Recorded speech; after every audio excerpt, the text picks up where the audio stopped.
નમસ્કાર બાળકો, આજે આપણે સંતુલન ચેપ્ટરના નવા કોન્સેપ્ટમાં છીએ.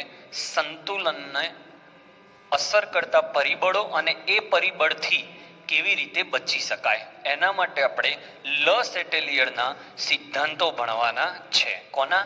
તો લ સેટેલિયરના સિદ્ધાંતો ભણીશું. ઓકે, તો વન બાય વન સ્ટાર્ટ કરીએ.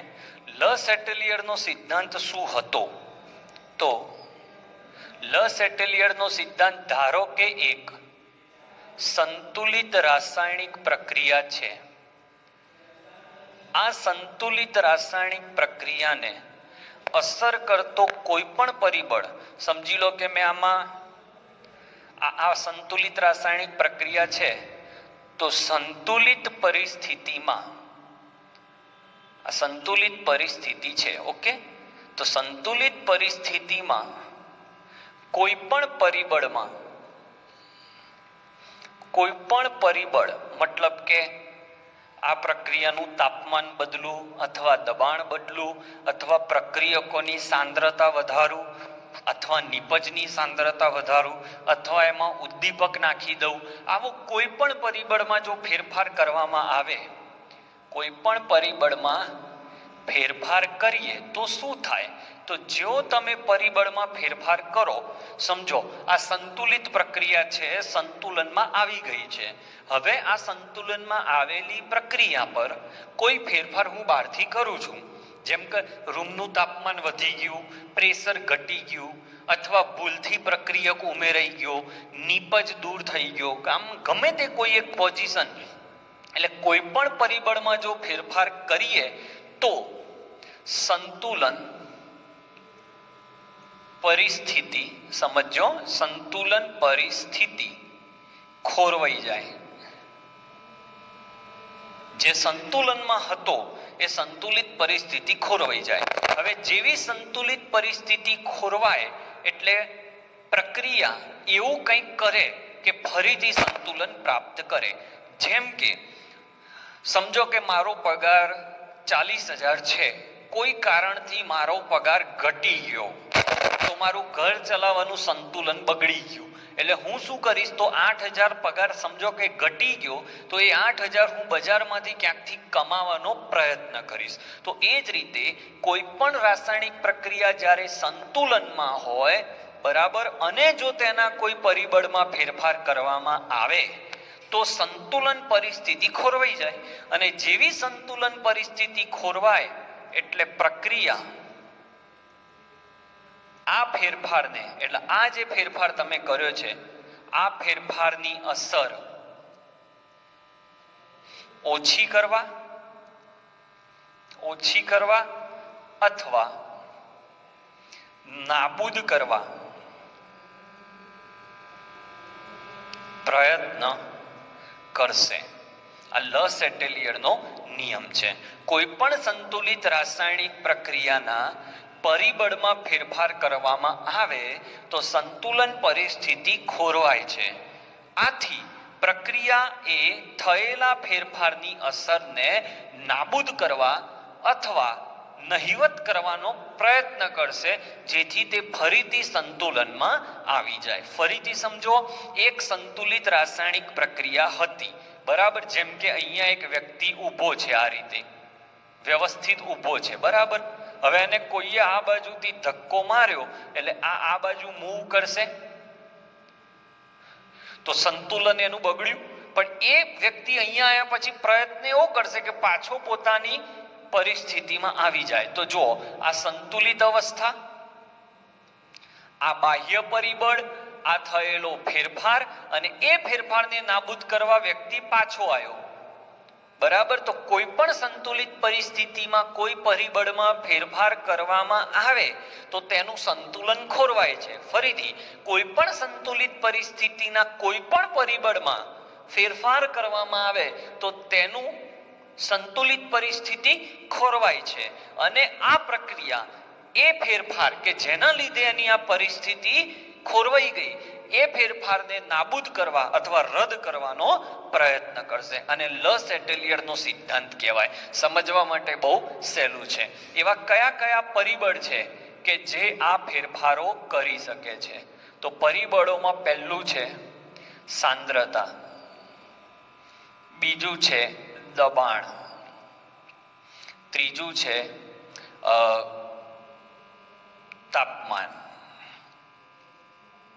ચોથું છે નિષ્ક્રિય વાયુનો ઉમેરો, અને પાંચમું છે નિષ્ક્રિય વાયુનો ઉમેરો, અને પાંચમો પોઈન્ટ અને ખૂબ અગત્યનો કે જે 12મા ધોરણમાં 8 થી 9 વાર આવશે, અને એ છે ઉદ્દીપક. ઓકે, તો આજના લેક્ચરમાં આપણે સાંદ્રતા પર ચર્ચા કરવાના છીએ. તો એકદમ ક્લિયર સમજી લો મિત્રો, શું છે આખું ફરીવાર એક જ વાક્યમાં.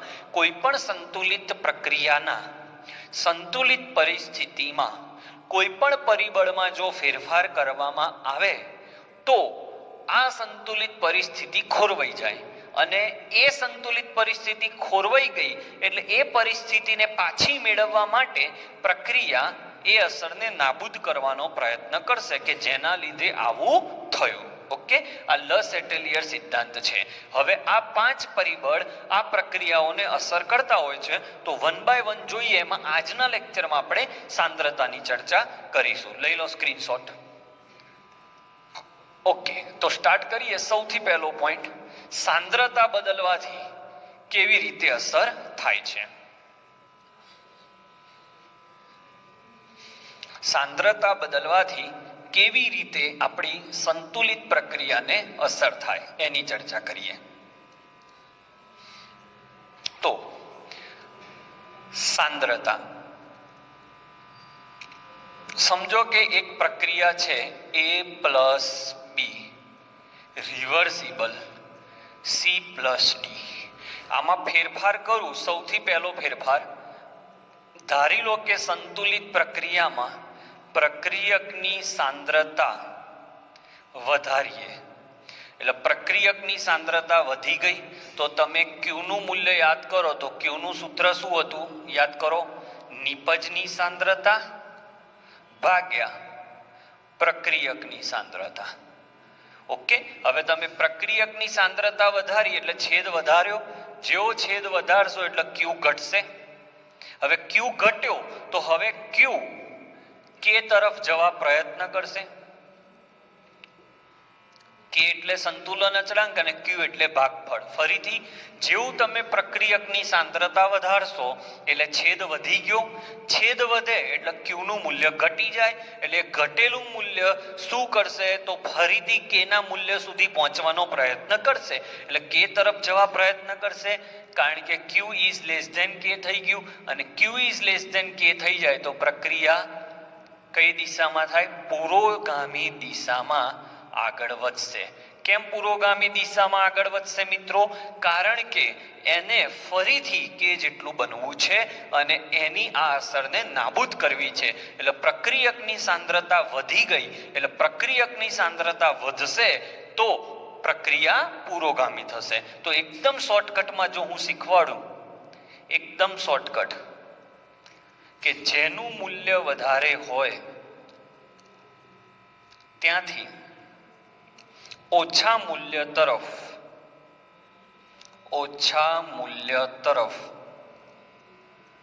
આગળ વધો. એટલે આનું મૂલ્ય વધારશે એટલે પ્રક્રિયા પુરોગામી થશે. ઓકે, શરત નંબર 1. શરત નંબર 2 જોઈએ. ધારી લો કે, હવે તમને ડાયરેક્ટ આવડશે, ધારી લો કે પ્રક્રિયકની સાંદ્રતા ઘટી. તો આની સાંદ્રતા ઘટી એટલે Q નું મૂલ્ય વધી જાય. Q નું મૂલ્ય વધે એટલે K માં આવવા માટે, K તરફ જવા માટે એને પાછું આવવું પડે, કારણ કે Q નું મૂલ્ય વધી ગયું. અને Q નું મૂલ્ય વધી જાય તો આગળના લેક્ચરોમાં આપણે જોયું હતું પ્રક્રિયા પ્રતિગામી થાય. અને એમ પણ મેં તમને કહ્યું કે વધુથી ઓછા તરફ જવાનું. તો પ્રક્રિયકની સાંદ્રતા, આ આપણો પ્રક્રિયક થયો અને આ નિપજ થયો, આની સાંદ્રતા ઘટી ગઈ તો આની વધારે કહેવાય. આ ઘટ્યું એટલે આ વધારે છે, એટલે વધારેથી ઓછા તરફ પ્રક્રિયા આપમેળે થાય. તો સમજો, આ તમે કરેલો ફેરફાર અને આ પ્રક્રિયાએ અનુભવેલો ફેરફાર. ફરીથી આ તમે કર્યો કે ચલો પાત્રની અંદર પ્રક્રિયક બહારથી નાખીએ એટલે તમે કરેલો ફેરફાર આ છે અને પ્રક્રિયાએ એ ફેરફારને નાબૂદ કરવા માટેનો ફેરફાર આ કર્યો. તમે પ્રક્રિયક નાખશો તો પ્રક્રિયા સંતુલન ખોરવશે. જેવું એનું સંતુલન ખોરવશે એટલે સંતુલન પાછું મેળવવા માટે એ કઈ દિશામાં આગળ વધશે? પુરોગામી. આ વધી જાય તો આગળ તરફ જાય અને આ વધી જાય તો પાછળ તરફ થાય. ઓકે, હવે શરત નંબર 3 ડાયરેક્ટ તમને આવડી જશે. જો નિપજની સાંદ્રતા વધે તો પ્રતિગામી પાછું આવવાનું, આ વધી જાય તો આમ આવવાનું, અને ચોથું નિપજની સાંદ્રતા જો ઘટી જાય તો આ ઘટી ગયું એટલે આ વધારે છે તો આગળ આવવાનું. ઓકે, તો આ રીતે તમે ચેન્જ કરી શકો. આ ચેન્જ તમે કર્યા અને આ ચેન્જ પ્રક્રિયાએ જાતે કર્યા. કેમ? સંતુલનમાં આવવા માટે. ઓકે, તો સ્ક્રીનશોટ લઈ લો. આના ઉદાહરણ શીખવાડું પરફેક્ટ, એટલે તમને આ થિયરી ક્લિયર કટ થઈ જાય. Please take the screenshot. Okay, ચાલો ઉદાહરણથી આપણે થિયરીને વધુ ક્લિયર કરીએ.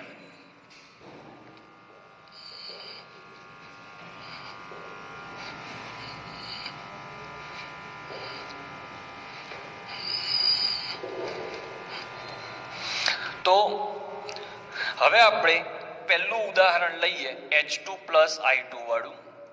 એટલે H2 + I2 રિવર્સિબલ 2HI છે. ચલો ફેરફાર નંબર 1 કરીએ કે H2 ઉમેરીએ તો શું થાય?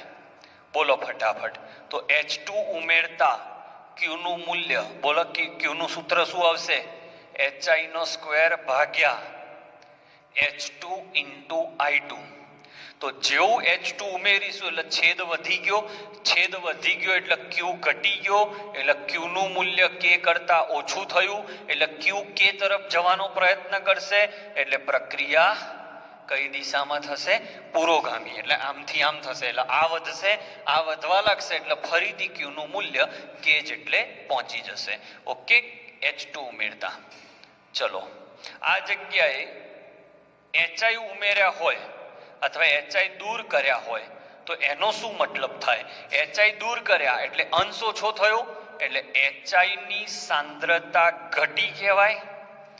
એટલે આ ઘટ્યું એટલે Q નું મૂલ્ય પાછું ઘટ્યું કહેવાય.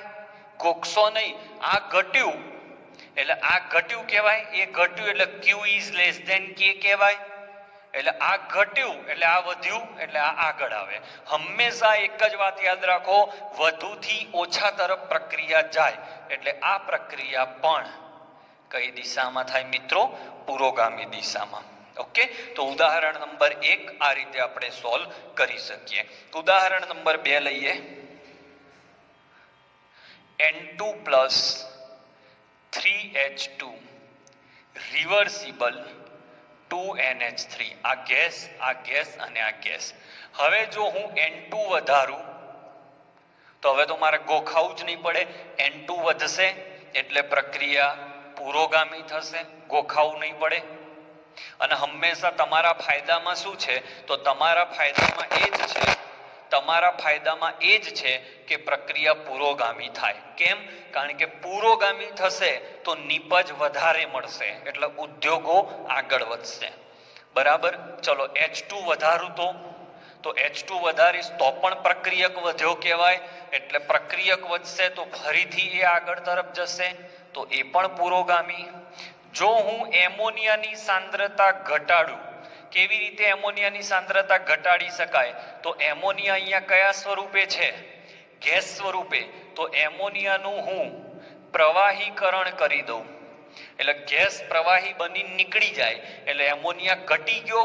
એમોનિયા ઘટ્યો એટલે આ ભાગ ઘટ્યો, એ ભાગ ઘટ્યો એટલે આ ભાગ વધ્યો કહેવાય.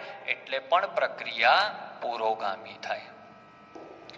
ગોખશો નહીં, એકદમ સહેલું છે. આ ભાગ વધે તો પણ આમ, આ ભાગ ઘટે તો આ વધ્યો કહેવાય. તો આ એટલે એમોનિયા બનાવતી જે કંપનીઓ છે એ સતત અહીંયા જે ગેસ સ્વરૂપે એમોનિયા મળે છે એને પ્રવાહીમાં રૂપાંતર કરીને સાઈડમાં લઈ લે છે. ઓકે, તો આ પોઈન્ટ. હવે આમાં મોસ્ટ IMP MCQ છે કે H2 અને N2 વધારતા, જો બંને વધારતા પુરોગામી થાય છે, થાય, પણ વધુ કોણ અસરકારક છે? વધુ અસરકારક કોણ? કોને વધારવાથી મૂલ્ય વધવું જોઈએ? તો H2 અને N2 બંને વધારો છો તો પ્રક્રિયા પુરોગામી થાય છે, પણ શું વધારું તો વધારે અસર થશે? તો અહીંયા H2 ના મોલ 3 છે, એટલે જેના મોલ વધુ હોય તે ઉમેરવાથી ફાયદો થાય. કેમ થાય? કારણ કે H2 ના મોલ વધારે છે, એટલે H2 ના મોલ વધારે વપરાય. વધારે વપરાય એટલે તમારે એ વધારે ઉમેરવું પડે, એટલે N2 1 કિલો વપરાય, 1 લીટર વપરાય ત્યારે આ 3 લીટર વપરાય, એટલે આ જલ્દી ખાલી થાય, એટલે એને સતત ઉમેરતા રહેવાનું. એટલે જેના મોલ વધુ હોય એ ઉમેરતા રહો, મતલબ H2 ઉમેરવાથી ફાયદો વધારે થશે. ઓકે, અલગ અલગ મોલ હોય તો, પણ અહીંયા તો સરખા મોલ હતા એટલે ગમે તે ઉમેરો ચાલે. ક્લિયર થઈ રહ્યું છે માઇન્ડમાં? તમે જે ફેરફાર કરશો એની સામે પ્રક્રિયા ફેરફાર કરીને ફરીથી સંતુલન અવસ્થા પ્રાપ્ત કરશે. ચલો ઉદાહરણ નંબર 3 લઈએ, સ્ક્રીનશોટ લેતા રહેજો.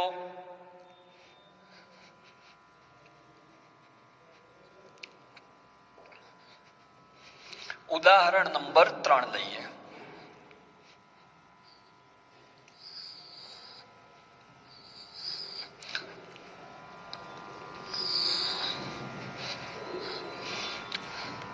ચૂનાના પથ્થરનું વિઘટન, એટલે ચૂનાનો પથ્થર એટલે CaCO3 સોલિડ, આવું થાય.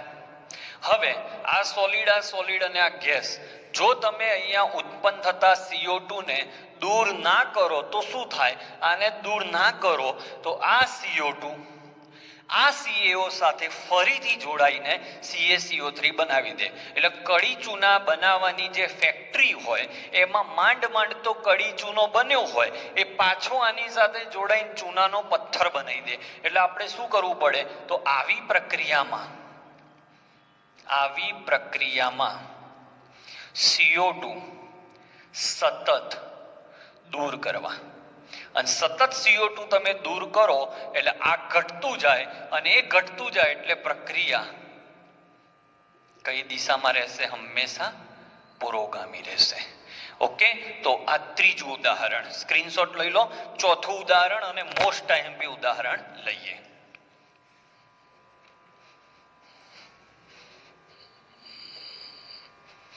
ચલો અગત્યનું, જેમાં આયનીય ઘટકો ભાગ લે છે. ચોથું ઉદાહરણ Fe3+,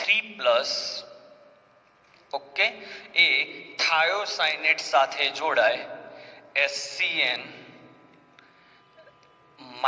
આ પીળો રંગ હોય છે, આ રંગવિહીન છે, અને આ બે ભેગા થાય તો અહીંયા FeHCN2+ બને, કારણ કે આ +3 અને આ -1.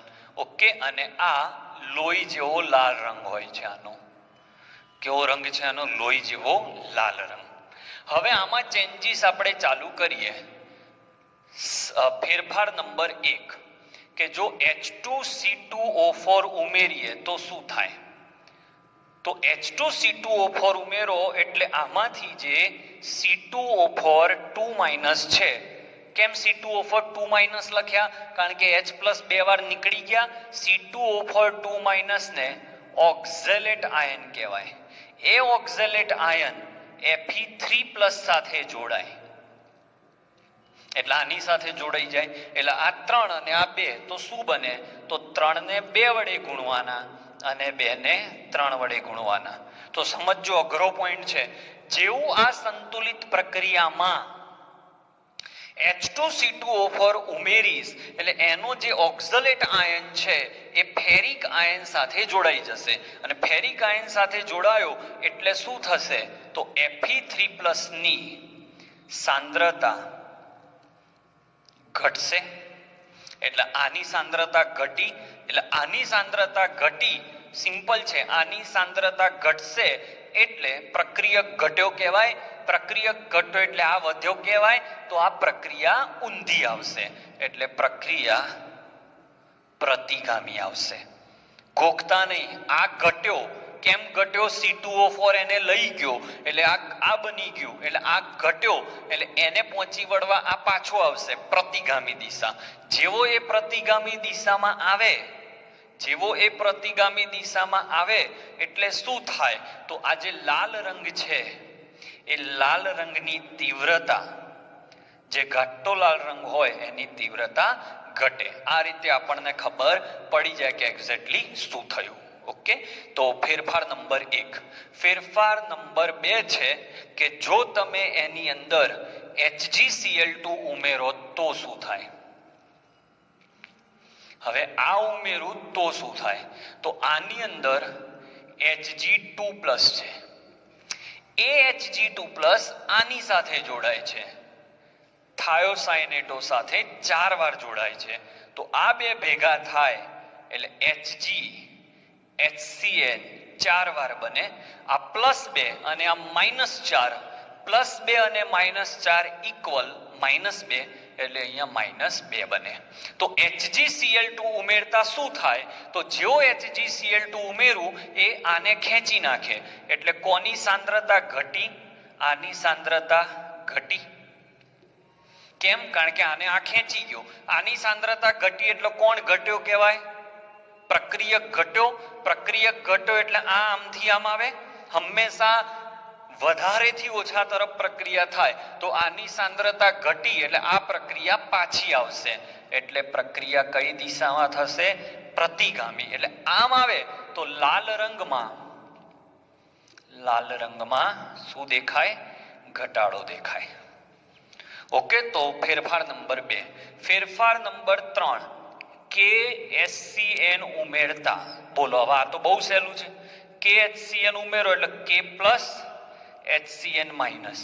તો HCN ઉમેરો એટલે HCN ની સાંદ્રતા વધી એટલે આની સાંદ્રતા વધી એટલે પ્રક્રિયક વધ્યો. પ્રક્રિયક વધ્યો એટલે કઈ દિશામાં પ્રક્રિયા થાય? પુરોગામી. પુરોગામી થાય એટલે લાલ રંગમાં શું થાય? વધારો. તો આટલા ઉદાહરણો શીખ્યા પછી એકદમ સરળ વાત એટલી ખબર પડે કે પ્રક્રિયા હંમેશા વધુથી ઓછા તરફ આગળ વધે અને એને જો પરફેક્ટ સમજવું હોય તો જે તે સમીકરણનો Q લખી દેવાનો એટલે તમને ખબર પડી જાય. ઓકે, તો 4 ઉદાહરણથી આપણે સાંદ્રતાનો ફેરફાર શીખ્યા. હવે એક ઉદાહરણ તમને આપું છું જે તમારે યુટ્યુબની કોમેન્ટમાં એના જવાબો લખવાના છે. ઓકે, તો સ્ક્રીનશોટ લઈ લો આનો પહેલા તો. ઓકે, ચલો હોમવર્ક આપું છું જે યુટ્યુબની કોમેન્ટમાં તમારે લખવાનું છે.